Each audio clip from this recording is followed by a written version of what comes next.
Gotta, like, what do they say? Not take myself too seriously, like, just have fun with it. I'm trying really hard to have fun. Like, I should be, like, reading these works of literary fiction as a work of philosophy. No.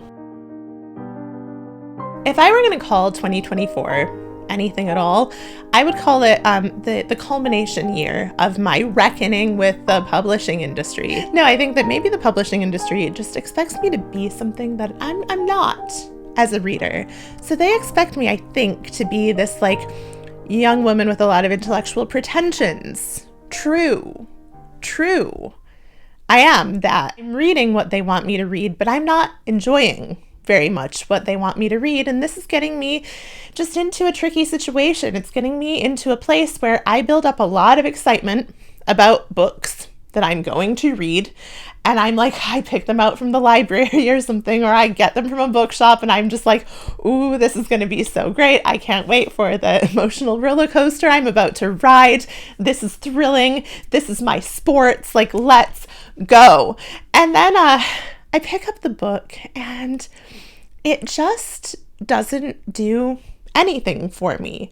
Sometimes the writing's good. I can be like, yeah, I respect the use of language here, but it just feels sometimes like the stories, the characters, the setting, the context just all feel like emotionless, flat, like there's just nothing to them. And I have to ask, why is this happening? And why do I keep falling for it? Like, I hate to be a horrible, like, critical person, but I do have one kind of, like, case in point example. And now I have to preface this that I, like, don't hate this book I'm about to talk about, but I just feel like it does just kind of exemplify the phenomenon that I'm talking about, where I expect to relate heavily to something and I end up not relating to it kind of at all. And so the book that I'm talking about here is Cleopatra and Frankenstein by Coco Mellers. Now, this is actually a 2023 read, so it's not included on my list, but I just feel like it's an example. And so, like, this was a book that I picked up when I was at an English language bookshop in Brussels, and I was needing a book to read on my flight back to New York, and I saw this book. I mean, first of all, title, intriguing, Cleopatra and Frankenstein. What could that mean? Some references there, perhaps? I don't know. I'd love to see how those characters combine. Interesting. And then I turn it over to read the back blurb, and I mean, it's like my soul soars. I'm like, wow, I feel like this book was tailor-made for me. So essentially the premise is it follows the story of a woman in New York, a British woman in New York, who runs into visa issues. And I'm like, wow, I'm that, but the reverse. Like, I'm the American woman who lives in London and run into visa issues. Like, I'm the mirror image. Oh, I wonder how she'll get into this. I wonder what little nuggets of insight and wisdom she'll share about the experience of being an immigrant in one of these cities. Wow. And then I read it, though, and I'm just like, okay, first of all, the main character, she seems to, like, except for, like, I guess that she has visa issues at the beginning, and that's her impetus for, like, marrying this older man. Apart from that, though, like, she doesn't talk about her immigration situation at all. So, like, that was a little annoying to me, first of all, as someone who's, like, been in an immigration situation. I was like, I just want to have those old wounds opened up, please. Like, I haven't opened them in a while. Let's dig around in there. But she didn't really seem to have any thoughts about it. I don't think she really did think once about the fact of being an immigrant after she, like, got her spouse visa or whatever. And I'm like, trust me, you continue to think about being an immigrant every single day. Every single day. It never stops. Are you an immigrant? So, like, that was a little disappointing to me on a very personal level. But also, though, it was the main character who I really ended up having an issue with, because, like, it seemed that she had no discernible personality, no real, like, desires that she's willing to fight for, just nothing apart from, like, well, she's very beautiful and she's very sad. And maybe she's sad because of her immigration situation, but I feel like that's not, like, clearly enough stated. And it's like, it could just be mental health issues on her part. And it's like, or it could be that her relationship's bad. Like, we don't know. Like, is she suffering because of immigration, though? Like, that's what I want to know. But she suffers. She suffers a lot. like a lot. And it's like, okay, I mean, fine. But it's like through all of her suffering, nothing much really changed for her. Like she didn't change as a person. She didn't realize anything through her suffering. She kind of just remained this static person. Maybe this would even be okay if the book did something else. If it was like firmly grounded in time and place, if it had even like the slightest hint of like a political orientation to it, if it maybe talked about New York City, like had New York City framed as a character, I'm just like, it could have just been so much better. Like it wasn't bad. I didn't hate it, but I just wanted so much more. Like I wanted to go on an emotional experience journey and I didn't get to, and I was just like, oh. And that has just been the experience of reading so many books lately. Like I expect to like feel something intensely as I'm reading this book, and I just don't. Like nothing happens. No, I mean, it's just like, okay, the characters don't really change and develop. Like the setting is kind of there, but not there. It's like you don't really know where you are in time and space. Like you are just in this sad girl's thoughts. And she's always really skinny, really willowy. She's just a waif. And I'm like, I'm also bored with that because like I'm like not a waif. And it makes me kind of jealous to read about women who are. And I'm like, oh, please, like, can it just be me just for like one day? I would love to be that, but no. And so like this is the problem I'm having with what is published for me today. And so anyway, that long-winded preface is basically my lead in to saying that 2024 has been a year when I've really just tried to like read widely. I've tried to read a lot of different types of books, just see what I think, see if I enjoy them, see if like maybe this new genre I'm trying out is like the genre that I'm going to stick with for like years to come. And so I'm not going to talk about every book I have read this year because I don't know how many books I've read this year also, which is like another innovation of 2024 where it's like I decided this year that I would not number my list of books that I read. I just have a list of books that I've read. And I think this helps me to really enjoy the quality of the reading experience more than to focus on the quantity of books that I am reading. And yeah, so I have no idea how many I've read, but like I would estimate somewhere in the 50 to 60 range. And I'm not going to like go through a list of 60 books or something and like give my thoughts on every single one of them. So instead, I've like divided it into 3 categories that, just describe a type of book I read. Now, like, first, I've called literary done right. I've called it tell me where I am and make me feel something about that. Like, namely, like have a setting and make me feel take me on an emotional journey in the book. And then I have a category that is like just deep thoughts, deep thoughts about society. This is a nonfiction category. Wow. And then my final category is. Wait, what was my final? Oh yeah, in defense of mystery and crime thrillers. In defense of mysteries and thrillers. Wow.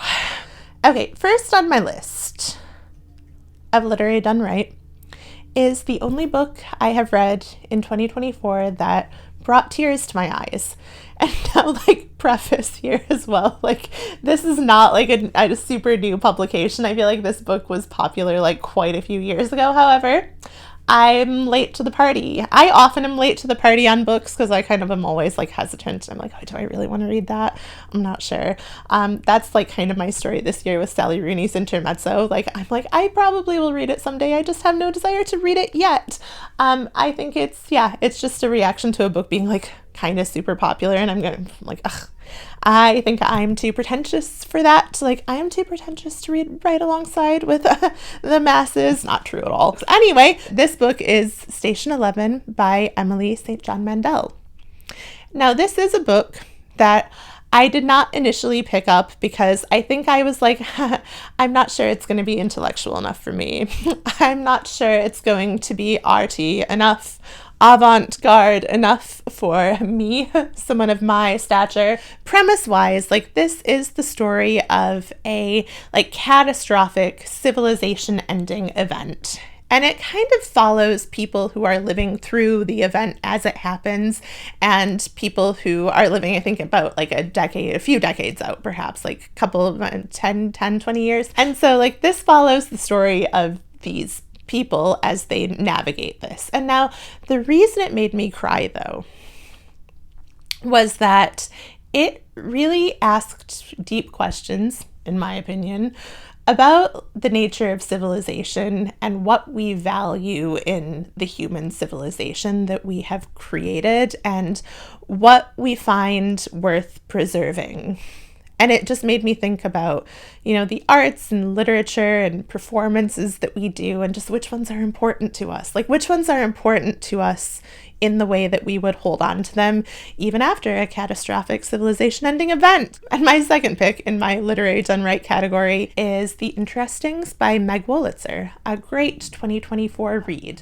This is the story of a group of friends who meet at like one of those like summer camps for the performing arts for like gifted kids in I think the 1970s. And they form this pack of people and they call themselves the Interestings, hence the title of the book.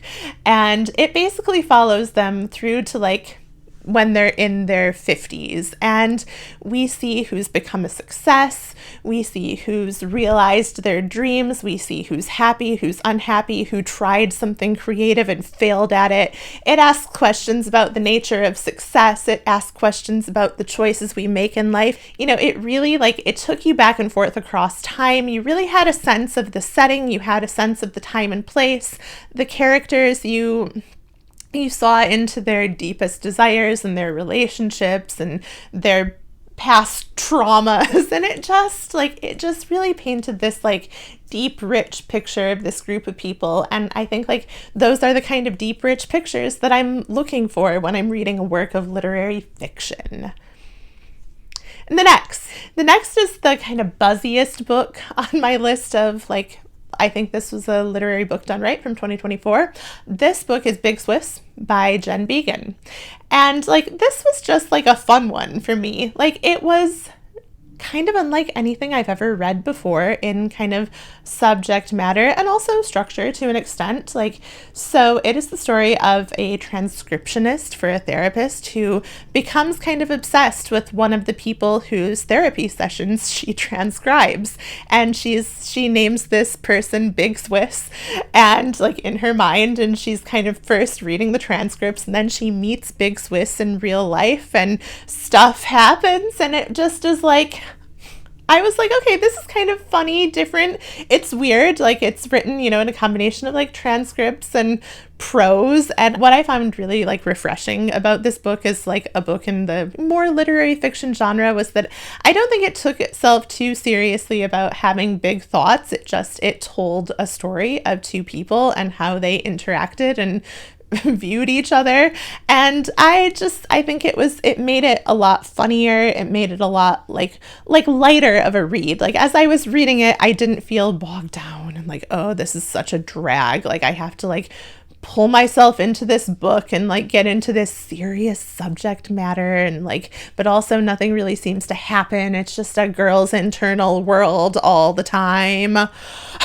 And so so I enjoyed it. And the last of this category is the Paris novel by Ruth Reichel. Now, what I'm going to say is this is such a lovely kind of almost fairy tale type story of Paris, in my opinion. I found this to be a very transporting book. It took me to Paris in the 80s, and I thought that was just very pleasant. Beautiful descriptions of food. Now, also on the topic of my reading of this book, so in preparation for talking about it, I decided I should refresh my memory on what exactly happened, what were the major plot points, because I read it several months ago and I've read several books since then, and I was okay, gotta refresh my memory. So I go on to Goodreads. This should be my reminder to myself never to read Goodreads reviews, because invariably, I'm reading reviews and I'm I think you missed the point. This is so annoying. So in the Paris novel, I was reminded there is an instance of childhood trauma. And that, I think, is actually important to the plot because it helps to explain why this protagonist lives such a small life at the outset and why her journey to Paris is so transformative. But like, yeah, I mean, but she does have an experience of childhood trauma. Near to the beginning of the book, people were so upset about the fact that there was a traumatic experience in this protagonist's past. And I'm like, well, like, these things can happen to people. Like, bad things happen to people all the time. I mean, we can't only read about like some sanitized version of the world where everything is perfect and beautiful. And would we want that? Like, otherwise, like, what's the point of reading literature if we're not being exposed to other experiences? I was just reading these reviews and I was like, no, it's not the point, because what happens truly, and why I also think like this is one of my top books, is that we have a person who experienced childhood trauma, and like as a result, she really limits her life, even though she might not have like innately had a desire to live a very small, limited life. She kind of does by default. And then upon her estranged mother's death, she has instructions from her mother to go to Paris. And she's like persuaded by her boss, I think, to go on this trip, and she does. And then it's like she meets people. She has transformative experiences. She changes as a character. She becomes a part of a community. And it's like, and I feel like also like this really is kind of like a fantasy for the internet age, because it takes place in the 80s, so like certainly no smartphones or anything. And then it follows this person, this lonely woman's like path to like finding people to like enjoy her life with. And I think that's such a nice story. And like I said, it's like a fairy tale for our modern age, a fairy tale of a different way of being, of a way of connecting with other people. I thought it was great. Okay, so I think like the next category I'm going to kind of run through quickly, because like, I mean, this whole video is kind of about like finding emotional resonance, and like the next category is more like my nonfiction category of like nonfiction books that I have enjoyed this year that have either validated my perception of what I enjoy in nonfiction, or have in some cases expanded my perception of what I enjoy in nonfiction. Number one on nonfiction books that I enjoyed this year, we have Sugar and Slate by Charlotte Williams. This was like almost a surprise. Like I found it on the stacks of books that I have in my room, and I was like, I have not read this, surprisingly. And so I picked it up. And this is the story of a woman who is growing up in Wales as like a Welsh Black woman. And it's like a story of like, you know, her sense of home, her sense of belonging. You know, it's her kind of like grappling with her identity, but not in like kind of the often like a little bit like irritating, grating way. I find a lot of more like identity politics focused books to be. Like, I really just found that like the writing style was fun. There was a sense of humor infused through it. I thought it was a good like nonfiction read, a memoir. Yeah.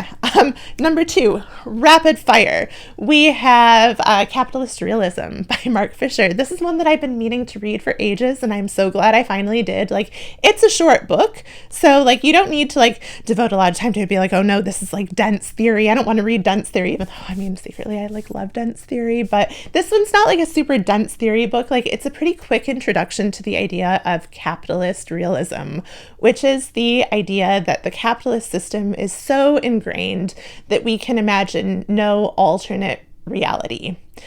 In the words Mark Fisher, in the paraphrasing of Mark Fisher, it's easier to imagine the end of the world than to imagine the end of capitalism.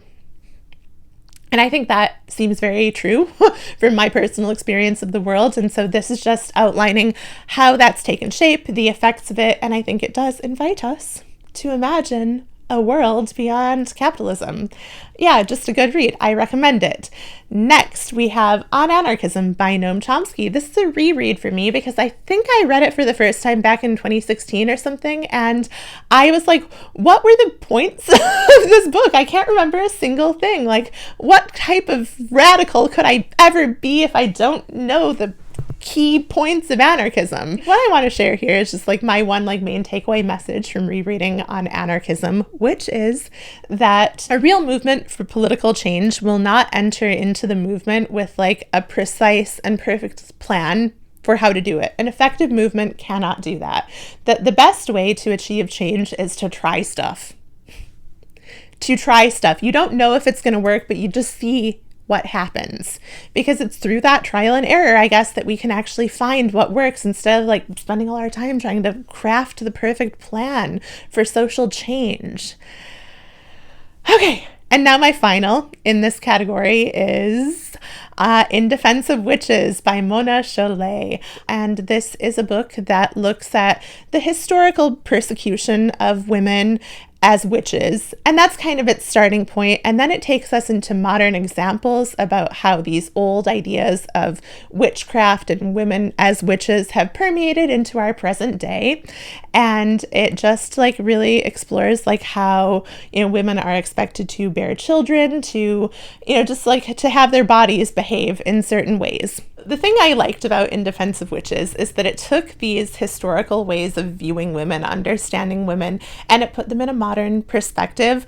I particularly enjoyed the section on how women might not be wanting to have children these days, and how that can be a justified and very valid thing. It taught me some things. It also validated a lot of perspectives I already had on the world. So thank you, Mona, for that. Always do be needing my perspectives validated. And now, though, on to the category where my own perspective of my life and myself and how I read and what I enjoy were completely invalidated. And this is my segment on In Defense of Mysteries and Thrillers. Because, remember when I said that I needed books to be, super intellectual to feel like they were, worth my time? This is one of those situations where that was very much the case. I would often kind of shy away from reading books that feel very exciting, very thrilling, very mysterious, because I'd be like, oh, they're not going to be, good enough for me. They're not going to be well written enough for me. And I think I was wrong, because the thing is, there is a real joy in reading kind of edge of your seat fiction where you're just like, oh, stuff is happening and it feels really chaotic and I don't know how it's going to turn out, and and it's really fun. It's a fun way to read. And I realized that this year, that everything doesn't have to be a mind-expanding exercise. Sometimes things can just be for fun. And so I read some books this year that were just purely for fun. And guess what? I enjoyed it. These are also a lot of my very recent reads, because I've come back to Michigan from London to spend the holidays with my family. And when I do this, I get to my parents' house, and there are always a few books from the library taken out, and oftentimes in this genre of, maybe thriller or mystery, and then I'll end up reading them because they're right there, and I'm like, oh, this is so fun. This is actually so fun. And so the first one actually is a read from the summer, and that is The Lost Night by Andrea Bartz. Now, this is a kind of murder mystery about 2009 era Brooklyn hipsters. And I was just okay, first of all, I was not a 2009 era Brooklyn hipster, though I would have been if the option had been granted. I just thought it was really a fun read. I mean, the mystery did keep me guessing. Again, I read some Goodreads reviews about this, and people are like, I guessed this from the very start. And I'm like, maybe I'm not a very good mystery guesser. I don't know. Does that make me not smart? Whatever. I found the culmination of the story surprising, and a lot of people also were the characters were annoying. And I'm they're hipsters in Brooklyn in 2009. Of course they're annoying. In that way, I felt this was also a real work of realism. And now next we have Another that was just, I think my sister had gotten out of the library, that I just picked up because it was sitting there. And this is The Hotel Neversink by Adam O'Fallon Price. And now this is the story of an old classic hotel in the Catskills. And it's also kind of a children going missing murder mystery. But more than that, though, it's a story of this place. The story spans from the 1950s to roughly present day, and it follows the people who own, work in, are affiliated with this hotel in some way or another. And in each chapter, you focus on a different person. You get a different person's story. Sometimes you'll follow the same person across multiple eras of their life. Sometimes you'll have a person you only meet for one chapter. And I just I like liked that format. Like, I kind of thought I wouldn't like that format, but I think it was done really well in giving like insights into these different people. The writer did a good job of drawing out these characters and like giving them something that was like unique about each of them, and so you could like understand their perspective. It was well done, I thought. And now on to the next one. Now we've got The Chain by Adrienne McKinty.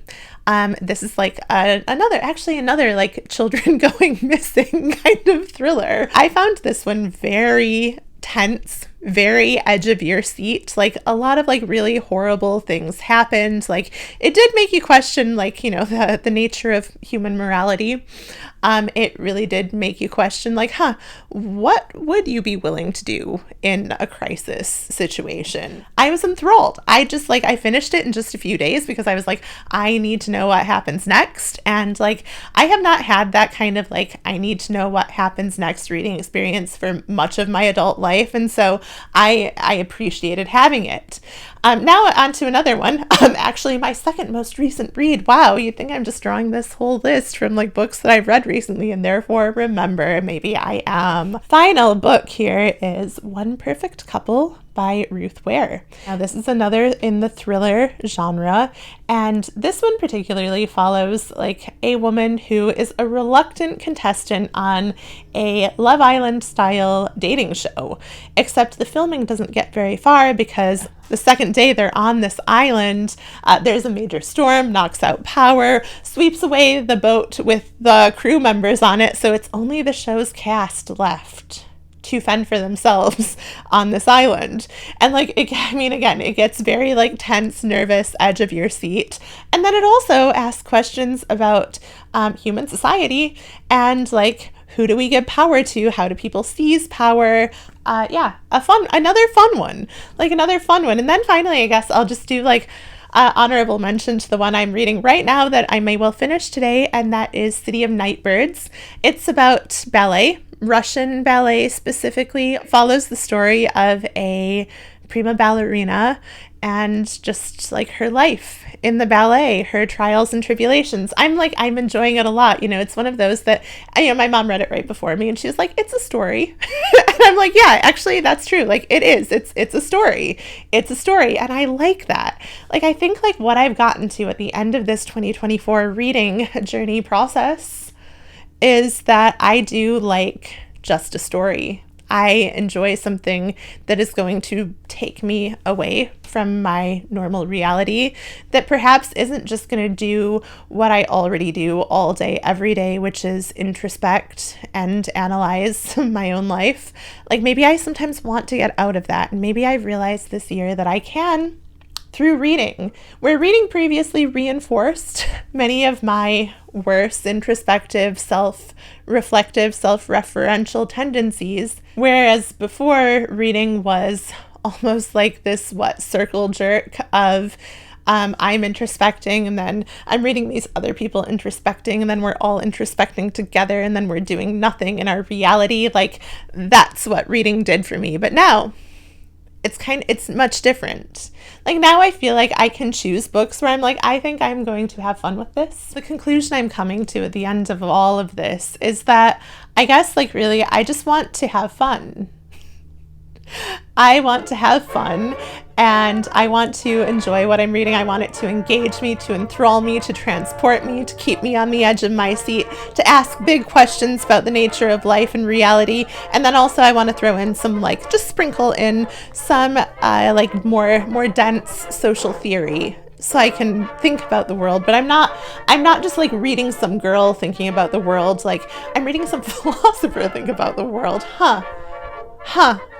Maybe I was wrong in all this. Like, maybe actually I should be like reading these works of literary fiction as a work of philosophy. No, because that's not a philosophy I can get behind. Like, a philosophy I can get behind needs to be like, we can change things. We can have agency in our own lives. We can be active participants in the creation of our reality. That's what I need to read. No, I can't take these literary fiction works as my guiding philosophy in life. No, I can't.